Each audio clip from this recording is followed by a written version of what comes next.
ये परम गुरु दातार,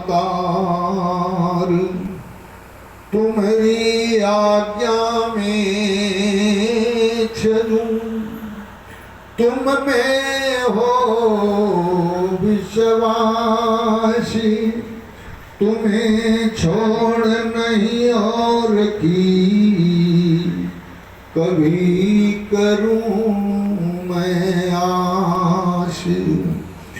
मैं अपराधी जन्म का नख सिख भरा विकार, तुम दाता दुख भंजना, मेरी करो संभाल। तुम दाता दुख भंजना, मेरी करो संभाल। सर्वप्रथम हर दिलों पर राज करने वाले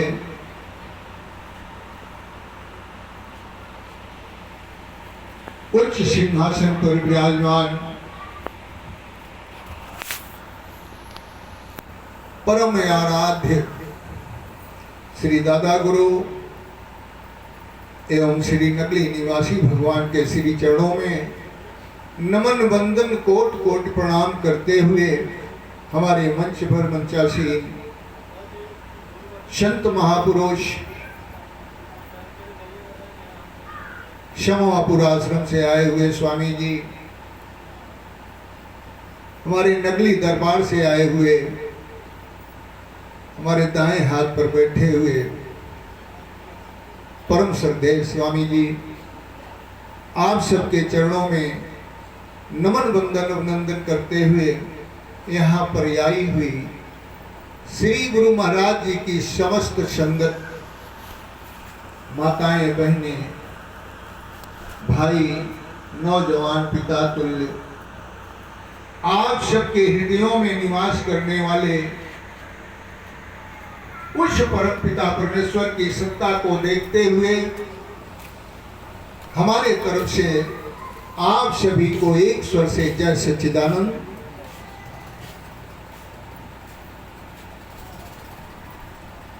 अभी आप लोग अच्छी अच्छी भजनों के माध्यम से सभी भक्तजनों ने कृतार्थ किया है, सुनाया है। सबका मेन उद्देश्य ये कही होता है कि ये जीव आया है, मनुष्य आया है तो भगवान की भजन कर ले, भगवान की भजन करे।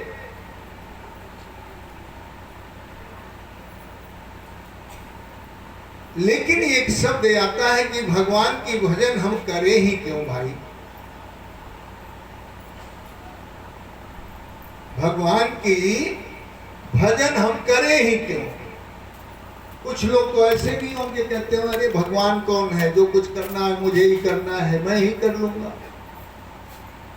अक्सर देखा भी जाता है, लोग कहा करते हैं फला है, कभी भगवान का नाम नहीं लेता लेकिन बहुत बड़ा आदमी है और बड़ा धन संप्रदाय सो आराम उसके पास है, गाड़ी घोड़े बंगले हैं, और हम भक्त बन करके भगवान को राम राम रटते हुए भी भिखारी बने पड़े हैं। ऐसा होता है हमारे सबके दिल में, लेकिन उसके पीछे कारण है। आज सभी लोग जो बैठे हैं यहाँ पर, जिस धन की कमाई कर रहे हैं वह धन आज आपको भले भुलावे ना, लेकिन इतना तो जरूर है कि कभी ना कभी यह धन आपके काम में आएगा। आपको देखने में महसूस नहीं हो रहा है कि आज हमें इससे क्या लाभ है, लेकिन कभी इसका लाभ है आपको समझ में आएगा। जैसे अज्ञानी लोग आज कहा करते हैं कि फला बहुत धनवान है।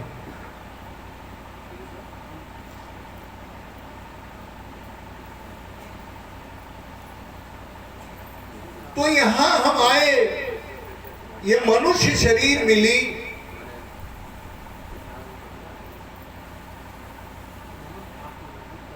तो यहां हम किस देश के निवासी हैं? अगर ये आप सबसे पूछा जाए किस देश के निवासी हैं, तो हम सब क्या कहेंगे? यही कहेंगे ना, भारत देश, भारतवर्ष या हिंदुस्तान। क्या कहेंगे? हिंदुस्तान ही कहेंगे, भारत के कहेंगे, भारत के निवासी हैं, भारतवर्षी हैं। लेकिन अभी आपने सुना है अध्यात्म के माध्यम से, ये शरीर हमारी मनुष्य की जो बनी हुई है, दो देश है इसमें। इस घट के अंदर ही आपके दो देश हैं, और हम वासी किस देश के हैं? किस देश में हम रह रहे हैं? हम काल देश के वासी हैं। कहाँ है? काल पुरुष की सत्ता में हम अपना गुजारा कर रहे हैं। और दयाल देश में तो जाने की हम कभी सोचते ही नहीं है कि दयाल देश की तरफ भी हमारा गमन हो, जिससे यह मनुष्य जीवन सार्थक हो जाए। तो काल के देश में रह करके ये बताइए, कभी हमको सुख वैभव मिल सकता है? मिलेगा भी तो क्षण भंगुर होगा। देखने में होगा कि बहुत बड़ा धनवान है, लेकिन उससे दिल से पूछो कि कितना बड़ा धनवान है। तो यह जीव जो आपके अंदर, हमारे अंदर बैठा हुआ है, ये यहाँ काल देश का निवासी नहीं है, ये दयाल देश का निवासी है। और गोस्वामी जी ने, अभी आप लोगों ने सुना है स्वामी जी के मुख से कि सवरयांश जीव अविनाशी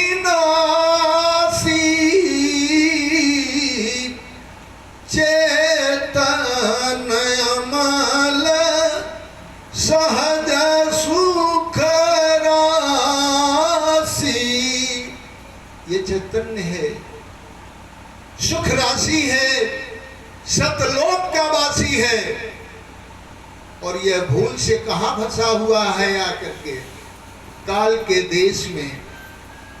जैसे एक कोई बहुत अच्छा किसान है, एक गौ पाल रखा है और उसकी खूब सेवा कर रहा है, और उस गौ की सेवा इतनी बढ़िया हो रही है कि गौ हिष्ट पुष्ट है, सुख झेल रही है। और उस किसान के पास कोई ग्राहक आया, खरीद के ले गया या चोरी से ले गया, तो उसको ले जाकर के कसाई बाड़ा में डाल दिया, या सुबह शाम चारा देने को कोई मुस्ताद कर दिया, तो वो गैया बताओ कैसे रहेगी? तड़फेगी कि नहीं तड़फेगी? वह पशु क्या होगा? तड़फ देगा, तड़फेगा, कष्ट होगा। इसी तरह से हमारे आपके अंदर जो जीवात्मा ये बैठी हुई है, जिसको कहा गया कि सत्पुरुष के देश की ये आत्मा है, ये आत्मा नहीं आना यहाँ चाहती है। लेकिन काल पुरुष ने, जैसे मैंने कहा कि व्यापारी आया खरीद के ले गया, तो काल पुरुष व्यापारी बन करके गया और भुलावे में इन जीवात्माओं को खरीद लाया है। ये सब जीवात्माएं जो बैठी हैं, और खरीद के लाया, तो अब यह काल पुरुष इसको जाने नहीं दे रहा है आगे। बासी तो यह सतलोक की है, दयाल देश की है, लेकिन फंसी कहां? काल ब्रह्म के चक्कर में फंस गई। काल के देश में फंसी है, और काल देश से निजात दिलाने के लिए संत महापुरुष यहाँ अवतार लेते हैं। गोस्वामी जी ने लिखा भी कि जब जब हो ही धर्म की हानि, चढ़ई असुर माया भीमानी, तब तब प्रभु धरी। बहुत उच्च विचारधारा, उच्च कोटि का शब्द रामचरितमानस के अंदर लिखा है। और रामचरितमानस इस जीवन में सीख देता है कि हमें जीवन में कैसे रहना चाहिए, कैसे चलना चाहिए, कैसे खाना चाहिए और कैसे सबके साथ एक समानांतर का व्यवहार रखना चाहिए। लिखा उन्होंने कि तब तब धरी प्रभु विविध शरीरा, अहरहि कृपा निधि सज्जन पीरा। हम आप जानते हैं कि भगवान राम का जन्म हुआ, भगवान कृष्ण का जन्म हुआ, विष्णु का प्रादुर्भाव हुआ। केवल 3 अवतार आप मान करके बैठे हैं। लेकिन गोस्वामी जी लिखते हैं कि जब जब धरा पर धर्म की हानि होती है, तब तब प्रभु मनुष्य शरीर में अवतार लेकर के आते हैं और अपने भक्तों को सुख देने का काम करते हैं, अपने भक्तों की रक्षा करने का काम करते हैं। हमें आप समझ नहीं पाते। अच्छे अच्छे लोग आए, भगवान राम आए तब भी लोग नहीं समझ पाए, जाने के बाद समझे। भगवान कृष्ण आए तब भी लोग नहीं समझे, जाने के बाद समझे। ऐसे ही हम सभी लोग संत महापुरुषों की वाणियों का मनन नहीं करते, ध्यान नहीं धरते उनकी वाणियों पर, और वो आते हैं हमारे बीच में, हमको चेताने का काम करते हैं, जगाने का काम करते हैं, लेकिन हम जागते नहीं हैं और सो जाते हैं, भूल जाते हैं। ऐसे बहाना कर देते हैं, अरे होगा कोई, ऐसे ही है, पहन रखा है लाल पियर, आकर के हम सबको बहला फुसला रहा है, लूट खा रहा है। यही कल्पनाएं आती हैं और यही कल्पना इस जीव को डुबो डालती है। तो मैं कह रहा था, काल देश का बासी बन करके यह जीव यहां फंस गया। इसने ऐसा अनुभव ना दिया कि जब काल पुरुष को उस सत्पुरुष ने पैदा किया तो 21 ब्रह्मांडों का स्वामी बना दिया कि जाओ तुम्हें 21 ब्रह्मांड सौंपते हैं और तुम जाओ सृष्टि की रचना कर डालो, संसार की रचना करो। और वह काल ब्रह्म आया तो काल ब्रह्म जब देखा सब कुछ इधर उधर, अच्छी अच्छी फुलवारी बना दिया, बनवाटिका बना दिया, सब कुछ बना दिया, लेकिन उसके दिल में एक ख्याल आया कि यहाँ कोई जीवात्मा तो है ही नहीं है। अब इसकी रचना कैसे की जाए? तब उस काल ब्रह्म ने 60,000 वर्ष तपस्या किया और 60,000 वर्ष तपस्या करने के बाद तब वह सत्य पुरुष फिर आता है दर्शन देने के लिए और पूछता है, काल ब्रह्म अब तुझे क्या चाहिए? अब तो तुझे 21 ब्रह्मांडों का स्वामी मैंने बना दिया, अब कौन सी कमी है तुझे? तो वह कहता है, प्रभु कोई जीवात्मा नहीं है, जीव की रचना मैं कैसे करूं? मनुष्य कैसे बनाऊं? स्त्री कैसे बनाऊं? ये रचना अब होनी है और बिना इनके कैसे में सृष्टि की रचना चलेगी? उस समय सत्पुरुष के पास ये जीवात्मा है जो आज आपको बताया जा रहा है, जिस मार्ग पर चलने का आपको बार बार रास्ता बताया जा रहा है, ध्यान दिलाया जा रहा है कि इस आत्मा को, इस पवित्र जीव को उस सत्पुरुष के पास पहुंचा दो तो ये जीवात्मा निवास वहां करेगी। तो ये जीवात्मा वहीं की निवासी है, वहीं निवास कर रही थी। सत्पुरुष ने कहा कि ऐ काल ब्रह्म, तू जो कुछ मांगना चाहे मांग ले, लेकिन इन जीवात्माओं को मत मांग, क्योंकि यह हमारी जीवात्माएं बहुत पवित्र हैं, बहुत पवित्र है ये जीवात्मा। इस जीवात्मा को तू ना ले जा, नहीं तो तेरे फांस में मेरी जीवात्माएं तड़प तड़प कर रह जाएंगी, तड़प तड़प कर रह जाएंगी। काल ब्रह्म नहीं मांगता है, कहता है दे दो। तब सत्पुरुष ने कहा एक शर्त है, तुम इन जीवात्माओं से बैठी हुई है, पूछो, अगर तुम्हारे साथ ये जाना चाहती हैं तो लिवा जा सकते हो, लेकिन मेरे तरफ से इनको छूट नहीं है, मैं इन्हें तुझे नहीं दे सकता।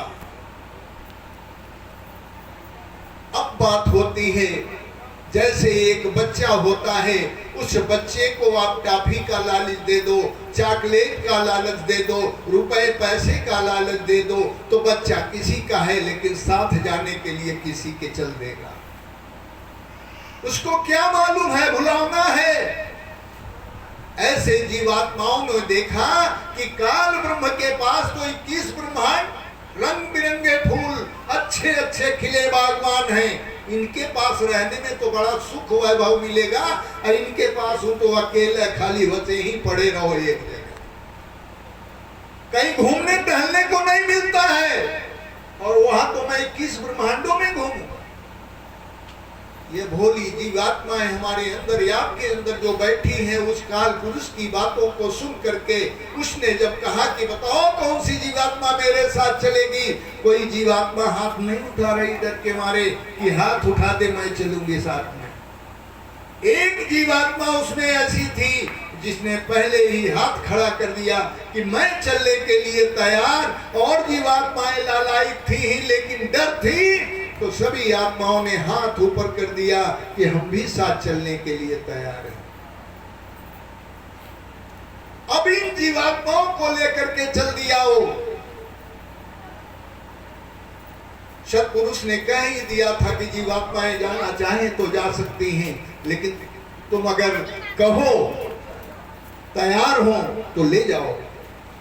ऐसे काल पुरुष ने जीवात्मा को लाया, और जीवात्मा को ला करके अपने जाल के चक्कर में फंसा करके रख दिया।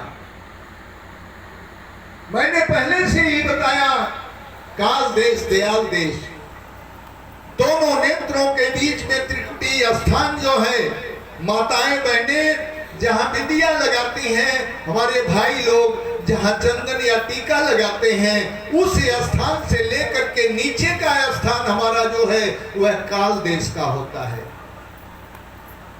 और जीव इसी काल देश में फंसा हुआ है, और उसके ऊपर दयाल देश है। अब काल ब्रह्म दयाल देश में जाने का काम नहीं करता है, ना जाने देना चाहता है कि ये हमारी आपकी जीवात्माएं वहां चली जाए और मुक्त हो जाए। फिर से आवागमन से यही दो ही दुख है कि जन्मत मरत सहज दुख होई, केवल दो दुख है, एक जन्म लेते वक्त, एक मरते वक्त, यही दो दुख हैं संसार में।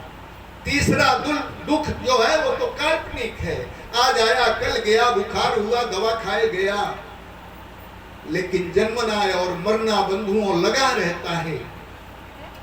ये जन्म और मरण का चक्कर नहीं छूटता है, और संत महात्मा इस जन्म मरण के चक्कर को छुड़ाने का ही काम किया करते हैं, और भक्तों को बताने का काम किया करते हैं कि इन दोनों दुखों से सदा सदा के लिए आप निजात पा जाओ, कि आपका ना जन्म हो ना आपकी मृत्यु हो।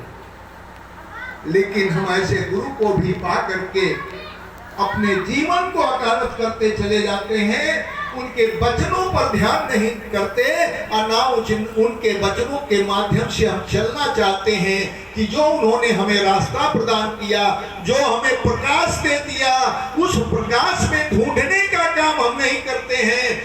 प्रकाश के अंदर उस सत्पुरुष को ढूंढ करके उससे कैसे प्रेम किया जाए और प्रेम करने के बाद इस जीवात्मा का कल्याण हो जाए।